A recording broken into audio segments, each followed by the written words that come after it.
আজকে তোমাদের সাথে শেয়ার করব আমার আম্মুর হাতের মজাদার এই আচারি ভর্তার রেসিপিটা। আসসালামু আলাইকুম এভরিওয়ান, দিস ইজ রোদসী রোজা and welcome back to my another video. তো প্রথমে চুলায় একটি কড়াই বসিয়ে এর মধ্যে সবগুলো উপকরণ দিয়ে দিয়েছে। এখানে রয়েছে কিছু চীনা বাদাম, কতগুলো রসুনের কোয়া, কাঁচামরিচ আর একটা পেঁয়াজ। পেঁয়াজটা বাদ দিয়ে সবগুলো উপকরণ সমপরিমাণে নিয়েছে। এ পর্যায়ে এগুলোকে ভালো করে নেড়েচেড়ে ভেজে নিতে হবে যতক্ষণ না পর্যন্ত এগুলো নরম হয়ে আসে।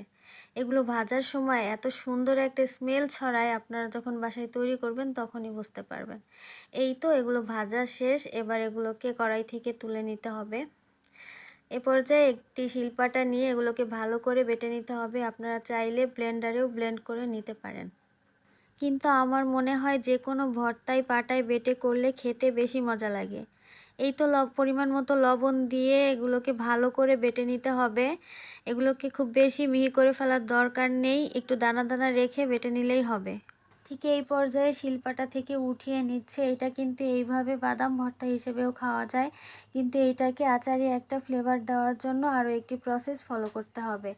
এর জন্য চুলায় সেম কড়াই বসিয়ে এতে দিয়ে দিয়েছে সামান্য কিছুটা পাঁচফোড়ন আর বেশ খানিকটা সরিষার তেল।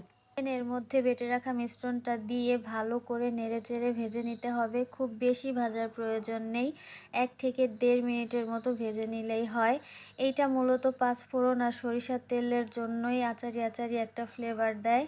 এই তো এই পর্যায়ে কড়াই থেকে উঠিয়ে নিলেই রেডি হয়ে যাবে আমাদের ঝাল ঝাল আচারি ভর্তা। শুধুমাত্র এই একটি ভর্তা গরম ভাতের সাথে থাকলে আমার খাবার প্লেটে আর অন্য কোনো কিছুই লাগে না। আজকের ভিডিওটা এই পর্যন্তই। সবাই অনেক অনেক ভালো থাকবেন। Thanks for watching. আল্লাহ হাফেজ।